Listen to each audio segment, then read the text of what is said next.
الحمد لله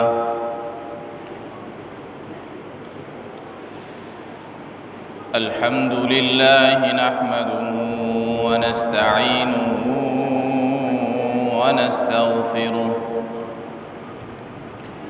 ونؤمن به ونتوكل عليه ونعوذ بالله من شرور أنفسنا ومن سيئات أعمالنا من يهده الله فلا مضل له ومن يضلله فلا هادي له ونشهد أن لا إله إلا الله وحده لا شريك له ونشهد أن سيدنا ومولانا محمدًا عبده ورسوله أما بعد فأعوذ بالله من الشيطان الرجيم بسم الله الرحمن الرحيم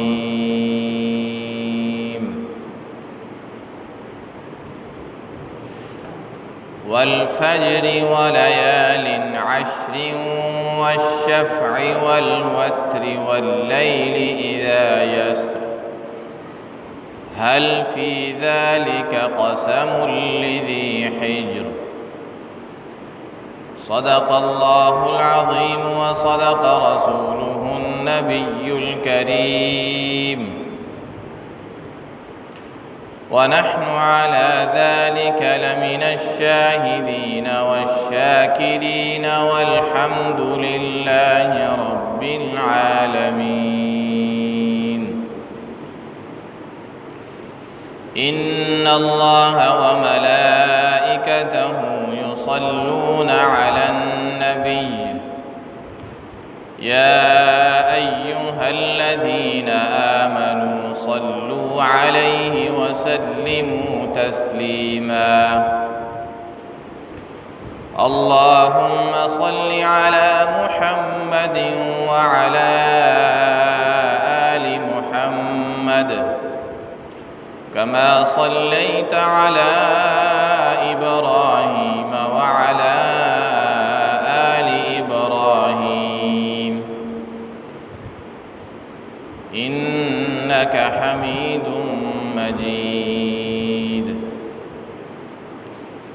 اللهم بارك على محمد وعلى آل محمد كما باركت على إبراهيم وعلى آل إبراهيم إنك حميد مجيد رب اشرح لي صدري ويسر لي أمري واحلل عقدة من لساني يفقه قولي سبحان ربك رب العزة عما يصفون وسلام على المرسلين والحمد لله رب العالمين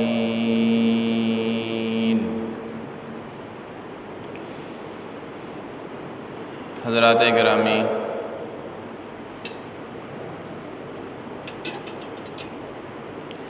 آج ماہ ذی قعدہ کی 28 تاریخ ہے۔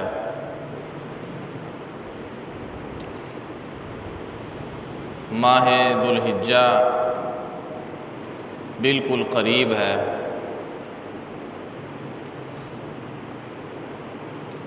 اگر ماہ ذی قعدہ 29 دنوں کا ہوا تو اتوار کے دن ماہ ذی الحجہ کی 1 تاریخ ہوگی، اور اس اعتبار سے پھر اگلے منگل کو عید الاضحیٰ منائی جائے گی۔ لیکن اگر ماہ ذی القعدہ 30 دنوں کا ہو گیا تو پھر 1 ذی الحجہ سوموار کے دن ہوگی، اور عید الاضحیٰ اگلے بدھ کو منائی جائے گی۔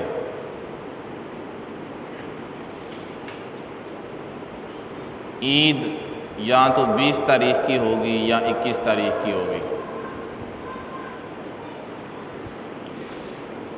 تو چونکہ ماہ ذی الحجہ کے پہلے 10 دن یہ بہت زیادہ اہمیت کے حامل ہیں، اور پھر اسی کے اندر قربانی ہے، اس کے بھی کچھ مسائل ہیں، تو اسی مناسبت سے آپ کے سامنے سب سے پہلے ذی الحجہ کے 10 دنوں کے بارے میں کچھ وضاحت، کچھ باتیں عرض کی جائیں گی، اور اس کے بعد اگر وقت بچا تو پھر قربانی کے چند مسائل آپ کے سامنے عرض کیے جائیں گے، اور باقی مسائل انشاءاللہ آئندہ جمعہ عرض کیے جائیں گے۔ ماہ ذی الحجہ کے پہلے 10 دن بڑی فضیلت والے ہیں۔ قرآن مجید میں اللہ تعالیٰ نے سورۃ الفجر جو 30ویں سپارے کی ایک سورت ہے، اس کے شروع میں 4 قسمیں اٹھائی ہیں، بلکہ 5 قسمیں اٹھائی ہیں، والفجر ولیال عشر والشفع والوتر واللیل اذا یسر۔ تو ان قسموں کے اندر اللہ تعالیٰ نے ایک قسم اٹھائی ہے کہ مجھے 10 راتوں کی قسم ہے، مجھے فجر کی قسم اور مجھے 10 راتوں کی قسم ہے۔ تو حضرت عبداللہ بن عباس رضی اللہ تعالیٰ عنہما جو بہت بڑے مفسر ہیں صحابہ میں سے، وہ فرماتے ہیں کہ یہاں 10 راتوں سے مراد ذی الحجہ کی 10 راتیں ہیں۔ تو یہ ذی الحجہ کی 10 راتیں بڑی فضیلت والی ہیں۔ آپ ان راتوں کو یوں ہی سمجھیں کہ جیسے یہ ماہ رمضان کی راتیں ہیں۔ آپ ان 10 دنوں کو یوں سمجھیں کہ جیسے یہ ماہ رمضان کے 10 دن ہیں۔ ہمارے ہاں ان کے 10 دنوں کے بارے میں بہت غفلت پائی جاتی ہے۔ یہ ماہ رمضان سے کم نہیں ہے، بہت فضیلت والے دن ہیں، بڑی فضیلت والی راتیں ہیں۔ آپ صلی اللہ علیہ وسلم نے ارشاد فرمایا کہ اللہ تعالیٰ کو ان 10 دنوں میں کیا جانے والا عمل سب سے زیادہ محبوب ہوتا ہے۔ ایک بندہ ان 10 دنوں کے علاوہ کسی دن عمل کرتا ہے نیکی کا، لیکن ایک بندہ ان 10 دنوں کے اندر نیکی کا عمل کرے تو ان 10 دنوں کے اندر کیا جانے والا کوئی بھی نیکی کا عمل اللہ کو باقی دنوں کی بنسبت بہت زیادہ محبوب ہوتا ہے۔ تو صحابہ نے پھر ایک سوال کیا، صحابہ نے پوچھا یا رسول اللہ، کیا اللہ کو یہ عمل جو ان 10 دنوں میں کیا جاتا ہے وہ جہاد سے بھی زیادہ پسند ہے؟ تو آپ نے ارشاد فرمایا اللہ کو ان دنوں میں کیے جانے والا عمل جہاد سے بھی زیادہ پسند ہے۔ ہاں کوئی ایسا مجاہد ہو کہ جو لڑنے کے لیے جائے تو پھر وہیں شہید ہو جائے، اس کا تو درجہ پھر بہت زیادہ ہے، اس کا مقابلہ نہیں ہو سکتا۔ تو اتنی فضیلت والے یہ دن ہیں کہ ان میں کیا جانے والا کوئی بھی نیکی کا عمل، کوئی بھی نماز، روزہ، تسبیح، ذکر، اذکار، اور گھر والوں کو دعوت دینا، گھر والوں کو تبلیغ دینا، یہ سارے جتنے بھی نیکی کے کام ہیں اللہ کو بہت زیادہ پسند ہے۔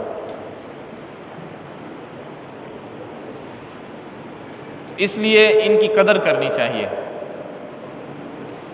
ان 10 دنوں کے اندر جو اعمال کیے جانے والے ہیں، جو نیکی کے کام کرنے چاہیے، ان میں سے ایک نیکی کا عمل تو روزے رکھنا ہے۔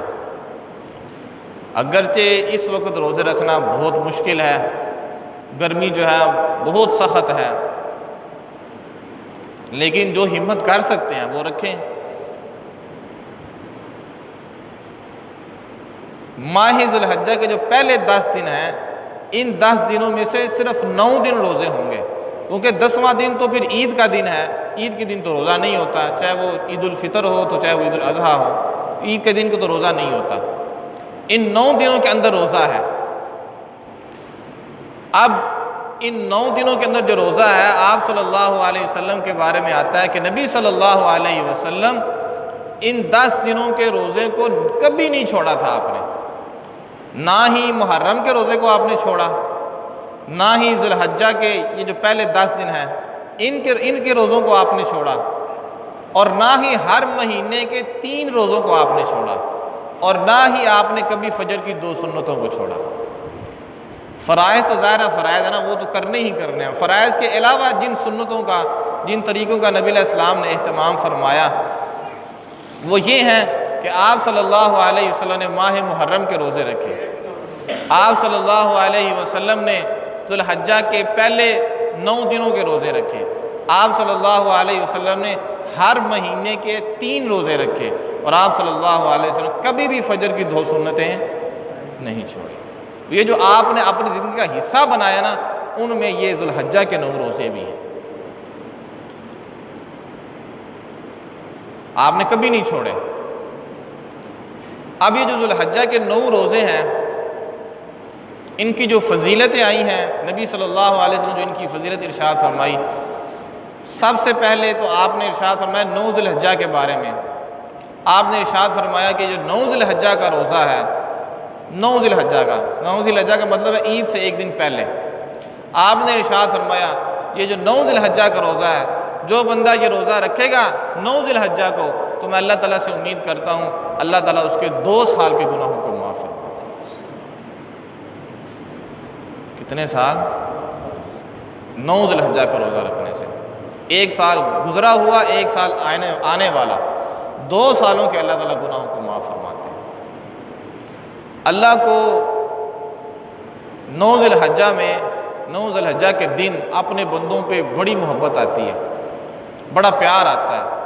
حدیث کے اندر آتا ہے آپ صلی اللہ علیہ وسلم نے ارشاد فرمایا 9 ذی الحجہ میں اللہ تعالیٰ اپنے جتنے بندوں کو جہنم سے آزاد کرتے ہیں اتنے کسی دن بھی آزاد نہیں کرتے۔ تو یہ وہ غیر معمولی فضیلت کے حامل یہ دن ہے، بڑی عظمت والے، بڑی شان والے یہ دن ہے۔ تو 9 ذی الحجہ کو روزہ رکھنے سے اللہ تعالیٰ 2 سالوں کے گناہ معاف فرماتے ہیں۔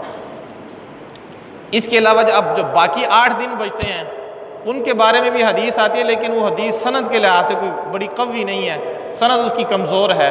اس کے اندر نبی صلی اللہ علیہ وسلم کا ارشاد ہے کہ جو بندہ بھی ماہ ذی الحجہ کے روزے رکھتا ہے، چاہے وہ 1 ذی الحجہ کا ہو، 2 ذی الحجہ کا ہو، 3 کا، 4 کا، 8 تک، ان میں سے کسی بھی دن روزہ رکھتا ہے تو اللہ تعالیٰ اس روزے کے بدلے میں اس کے 1 سال کے گناہوں کو معاف فرماتا ہے۔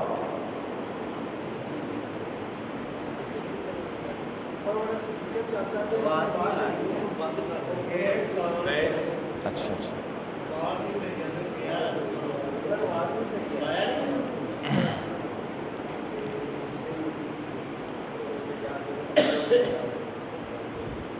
اگر آواز نہیں صحیح آ رہی تو آپ شروع میں بتاتے تو ہم اس کو ذرا چلیں، اس کو بند کر دیں، پھر ابھی صحیح ہو جائے گی جی، ذرا اس کو بند کریں نا، ذرا اسپیکر کو بند کریں، ذرا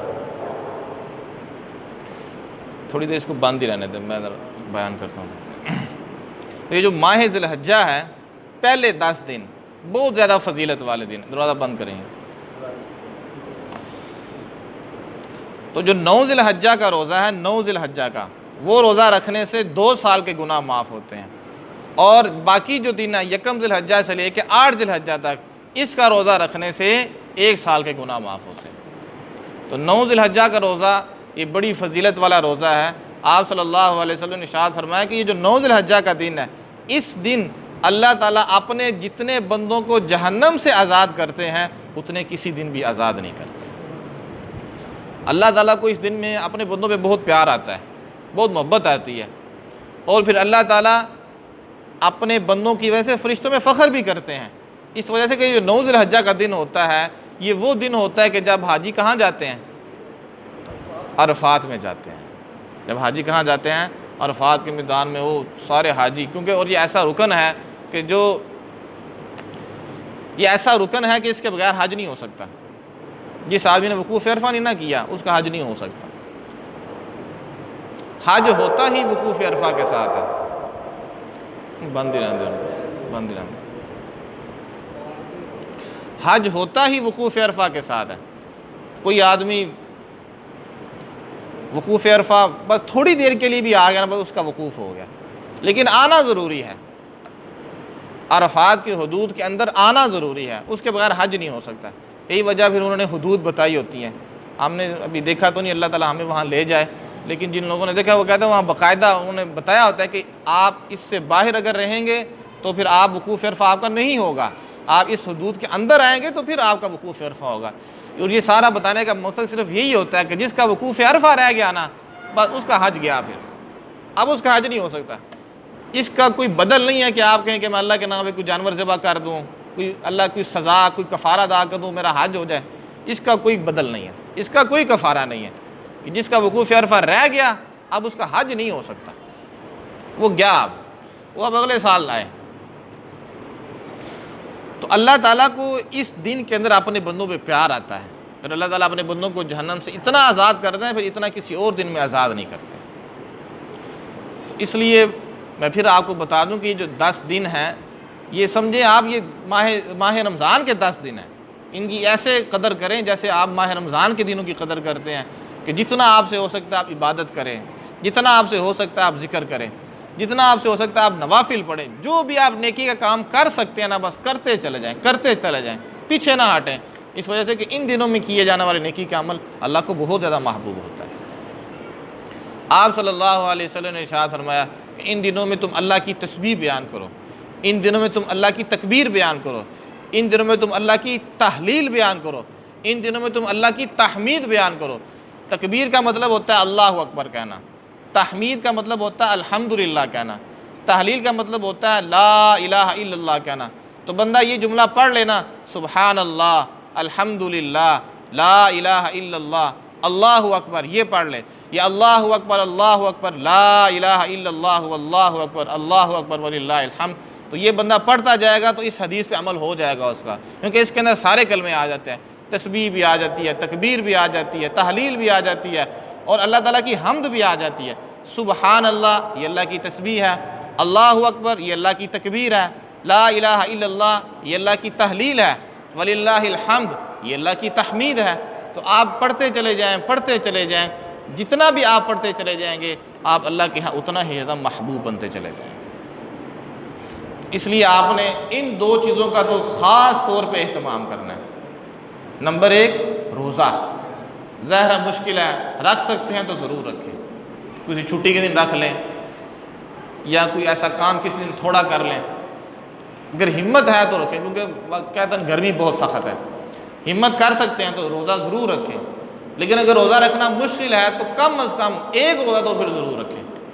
وہ 1 روزہ عید سے 1 دن پہلے، جس دن ہم عید کریں گے نا، منگل کے دن یا بدھ کے دن، جون سا بھی دن ہوگا، اس سے 1 دن پہلے وہ روزہ پھر آپ ضرور رکھیں. اس سے پہلے جو 8 دن ہیں اس میں جتنا آپ سے ممکن ہو سکے اگر آپ روزہ رکھ سکیں 1 دن یا 2 دن وہ رکھیں. لیکن 9 ذی الحجہ کے روزے کو نہ جانے دیں، اس وجہ سے کہ یہ بڑی فضیلت والا ہے، بڑی شان والا ہے. اللہ کو اس دن اپنے بندوں میں بڑا پیار آتا ہے، تو بہتر نہیں کہ ہم اس دن روزے کی حالت میں ہوں. کیا ہی شان ہوگی کہ ہم اس دن روزے کی حالت میں ہوں جس دن اللہ کو اپنے بندوں پہ پیار آ رہا.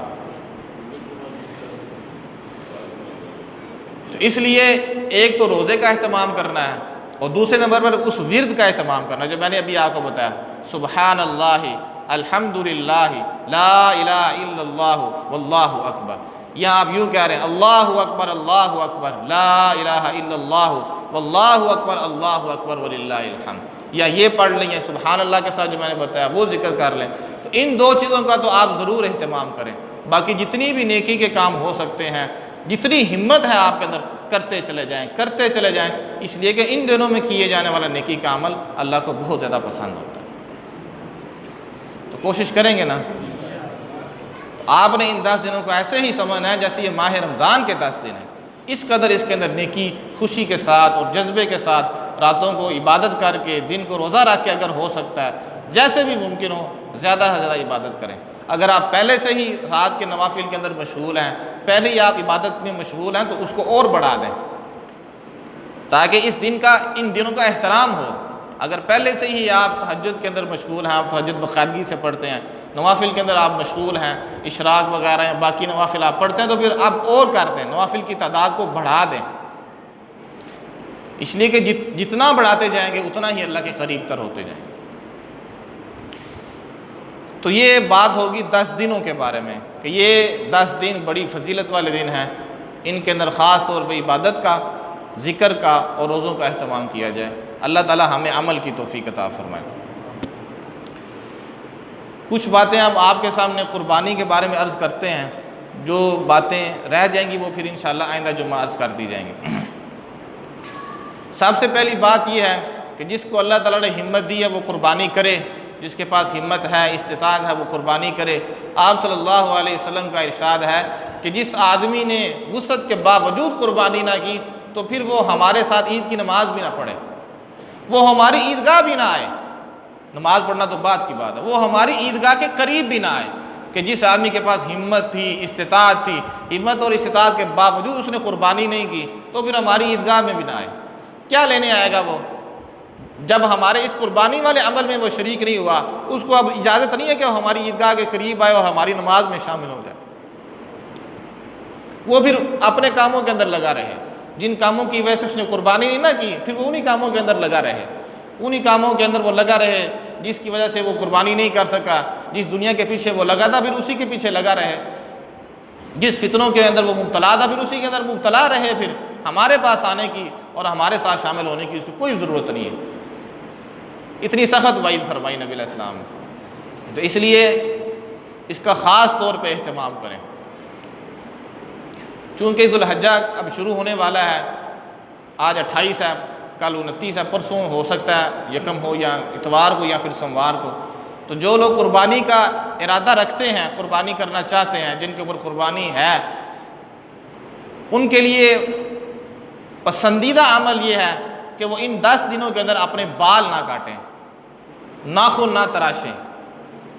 یہ جو زائد بال کاٹے جاتے ہیں، بغلوں کے ہو گئے یا سر کے یا زیر ناف ہے یا ناخن تراشے جاتے ہیں، تو جو قربانی کا ارادہ رکھتے ہیں وہ یہ کام نہ کریں۔ ان کے لیے پسندیدہ عمل یہ ہے کہ وہ یہ کام نہ کریں۔ لیکن اگر کسی نے قربانی کا ارادہ رکھنے کے باوجود، قربانی کرنے کے باوجود وہ ان 10 دنوں میں بال کاٹ لیتا ہے یا ناخن تراش لیتا ہے تو کوئی بات نہیں، اس سے قربانی پہ کوئی فرق نہیں پڑے گا، اس لیے کہ یہ ایک مستحب عمل ہے۔ اس کا قربانی کے اس طرح کا کوئی تعلق نہیں ہے کہ اگر آپ بالوں کو کاٹنے لگ جائیں یا ناخنوں کو تراشنے لگ جائیں تو آپ کی قربانی نہیں ہوگی، نہیں، ایسی کوئی بات نہیں۔ اگر ہو سکتا ہے تو اس پر عمل کریں، بالوں کو پہلے ہی کٹوا لیں، ناخن پہلے ہی تراش لیں تاکہ ان 10 دنوں کے اندر ضرورت پیش نہ آئے۔ یہ اس آدمی کے لیے جو قربانی کرنا چاہتا ہے، جس کے اوپر قربانی لازم ہے۔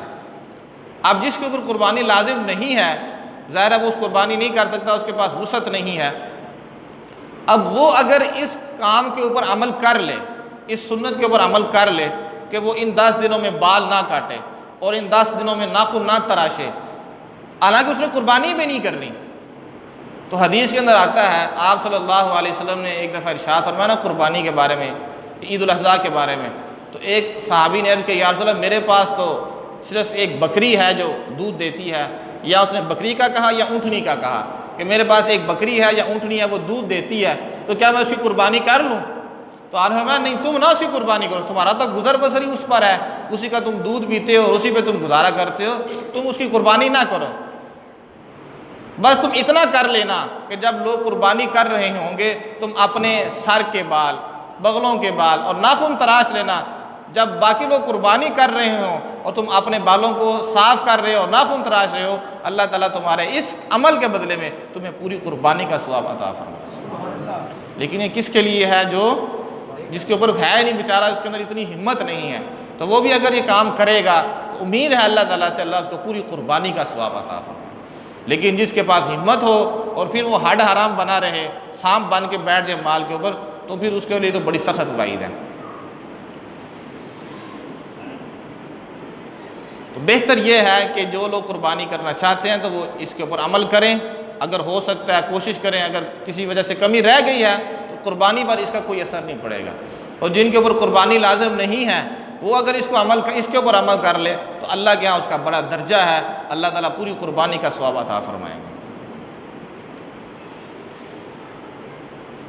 اب یہ جو قربانی کا جو جانور خریدے جاتے ہیں، قربانی کے جو جانور ہیں وہ مخصوص جانور ہیں، اس کے اندر اضافہ نہیں ہو سکتا، وہ مخصوص جانور ہیں۔ بکرا بکری دونوں کی قربانی ہے، بکرے کی بھی ہو سکتی ہے، بکری کی بھی ہو سکتی ہے۔ اسی طرح دمبا دمبی، مینڈا اور بھیڑ جسے ہم لیلا کہتے ہیں، لیلا کا نر مادہ دونوں، ان کی بھی قربانی ہو سکتی ہے۔ اسی طرح بیل اور گائے، اور بھینس اور بھینسا جسے ہم کٹا کہتے ہیں، تو بھینس ہو یا بھینسا ہو دونوں کی قربانی ہو جاتی ہے، لیکن چونکہ بھینس بہت مہنگی ہے، دودھ دینے والا جانور ہے، اس کی لوگ قربانی نہیں کرتے، زیادہ تر بھینسے کی کٹے کی قربانی کی جاتی ہے۔ اور اسی طرح اونٹ اور اونٹنی، بس یہ جانور ہیں کہ جن کی قربانی ہو سکتی ہے، اس کے علاوہ کسی جانور کی قربانی نہیں ہو سکتی، یہ مخصوص جانور ہیں جن کو بہیمۃ الانعام کہتے ہیں، صرف ان کی قربانی ہو سکتی ہے۔ ان کے علاوہ جو جنگلی جانور ہوں، چاہے جنگلی گائے ہی ہو جسے آپ نیل گائے بھی کہہ دیتے ہیں، تو جنگلی ہو تو اس کی قربانی نہیں ہوگی، اگرچہ وہ گائے ہی ہے لیکن جنگلی ہے تو جنگلی گائے کی قربانی نہیں ہوگی۔ وہ گائے جو پالتو جانوروں میں سے ہیں اس کی قربانی ہوگی، جنگلی کی قربانی نہیں ہوگی۔ اور اگر فرض کریں کسی نے جنگلی گائے پکڑ لی تھی جب وہ چھوٹی سی تھی، جب وہ بچہ تھا، اور اس کو پالا ہے گھر کے اندر ہی، پھر بھی نہیں ہوگی، اس لیے کہ وہ اپنی اصل کے اعتبار سے جنگلی ہے، چاہے وہ اس کو پال کے بڑا بھی کر لے اپنے گھر کے اندر، لیکن چونکہ وہ نسلاً ہے جنگلی اس لیے اس کی قربانی نہیں ہوگی۔ تو گائے وہی جو ہم عام گھروں میں پالتے ہیں، صرف اس کی قربانی ہوگی۔ اس کے علاوہ جو جنگلی بکرا بھی ہوگا اس کی بھی قربانی نہیں ہوگی، بکرے وہی جو ہمارے ہاں ہم گھروں میں پالتے ہیں ان کی قربانی ہوگی۔ تو اس سلسلے میں جو ایک اور بنیادی بات ہے وہ ہے ان کی عمر کتنی ہونی چاہیے۔ یہ جو دمبا اور دمبی ہے، اس میں اور مینڈے اور بھیڑ میں ہماری شریعت میں تھوڑی آسانی ہے۔ دمبا اور دمبی یہ اگر 7 مہینے کا ہو، 8 مہینے کا ہو، 9 مہینے کا ہو، لیکن لگتا ہے ایسا ہو جیسے سال کا ہے، موٹا تازہ ہو، تو اس کی قربانی ہو جائے گی۔ اسی طرح جو دمبا ہے دمبی ہے، ان کی بھی قربانی ہو جائے گی، اگرچہ ان کی عمر سال سے کم ہو، 6 مہینے ہو، 7 مہینے ہو، 8 مہینے، لیکن لگتے ذرا موٹے تازے ہوں، ان کی قربانی ہو جائے گی۔ یہ جو بکرا ہے یہ سال کا ہونا ضروری ہے۔ بکرے کی قربانی تب ہوگی کہ جب اس کا سال پورا ہو جائے اور اگلا سال شروع ہو جائے۔ اب آپ جائیں جانور خریدنے کے لیے، وہ کہے یہ سال کا ہے، اب آپ کو کیسے یقین ہوگا کہ یہ سال کا ہے؟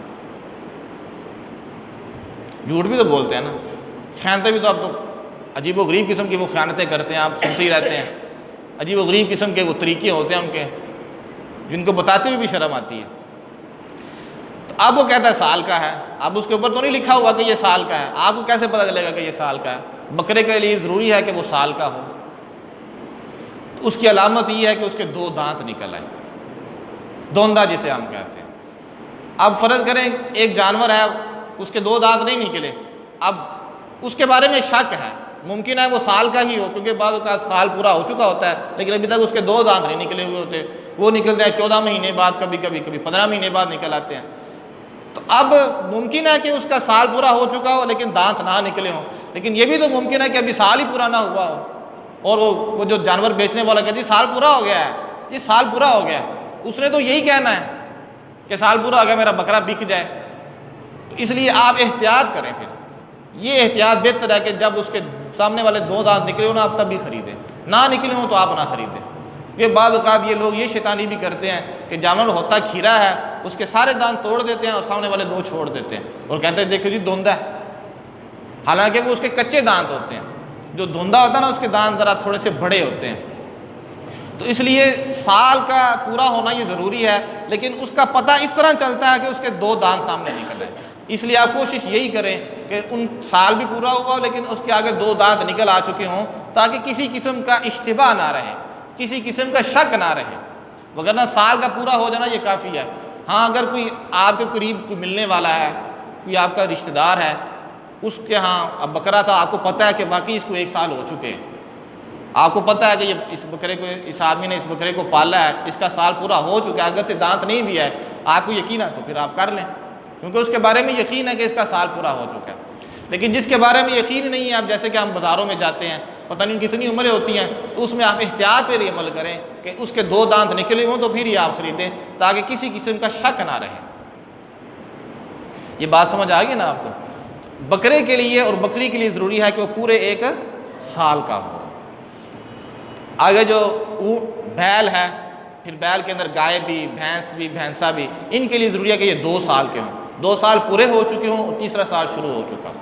اور اونٹ اور اونٹنی اس کے لیے ضروری ہے کہ وہ 5 سال کا ہو، 5 سال پورے ہو چکے ہوں اور 6ٹھا سال ان کا شروع ہو چکا۔ تو یہ جانوروں کی عمریں ہیں، تو ان عمروں کا آپ نے خاص طور پہ خیال رکھنا ہے۔ اس کا بہترین طریقہ یہ ہے کہ یا تو آپ اس جانور کے بارے میں پہلے سے ہی جانتے ہیں، وہ کسی رشتہ دار کے پاس ہے، آپ کو پتہ ہے کہ اس کی اتنی عمر ہے، تو یہ سب سے بہتر طریقہ ہے۔ لیکن اگر آپ اس طرح نہیں جانتے تو پھر آپ کوشش کریں کہ آپ دوندا ہی خریدیں، تاکہ کسی قسم کا شک نہ رہے، کسی قسم کا اشتباہ نہ رہے۔ تو جانوروں کی عمر کے بارے میں آپ نے خاص طور پہ خیال رکھنا ہے۔ اسی طرح اگر آپ نے قربانی کا ارادہ کرنا ہے تو پھر آپ بالوں کو صاف نہ کریں، مستحب عمل آپ کے لیے یہی ہے۔ لیکن اگر آپ قربانی آپ کے اوپر فرض ہی نہیں ہے، ضروری ہی نہیں ہے، آپ کے پاس وسعت نہیں ہے، تو پھر بھی آپ کوشش یہ کریں کہ آپ بالوں کو نہ کاٹیں، ناخن کو نہ تراشیں۔ پسندیدہ عمل یہی ہے، بالوں کو اس وقت کاٹیں اور اس وقت ناخنوں کو تراشیں جب لوگ قربانی کر رہے ہوں گے۔ تو اگر کوئی بندہ قربانی کی استطاعت نہ رکھنے کے باوجود صرف یہ عمل کر لے کہ عید کے دن بالوں کو تراشے اور عید کے دن ناخن کاٹے اور ان 10 دنوں میں نہ بال کاٹے نہ ناخن کاٹے، تو اللہ تعالیٰ اس بندے کو پوری قربانی کا ثواب عطا فرمائیں گے۔ یہ کچھ مسائل تھے جو میں نے اس وقت آپ کے سامنے رکھ دی ہیں، کچھ مسائل اور بھی ہیں اس کے حوالے سے، وہ انشاءاللہ آئندہ جمعہ عرض کیے جائیں گے۔ اللہ تعالیٰ عمل کی توفیق عطا فرمائے۔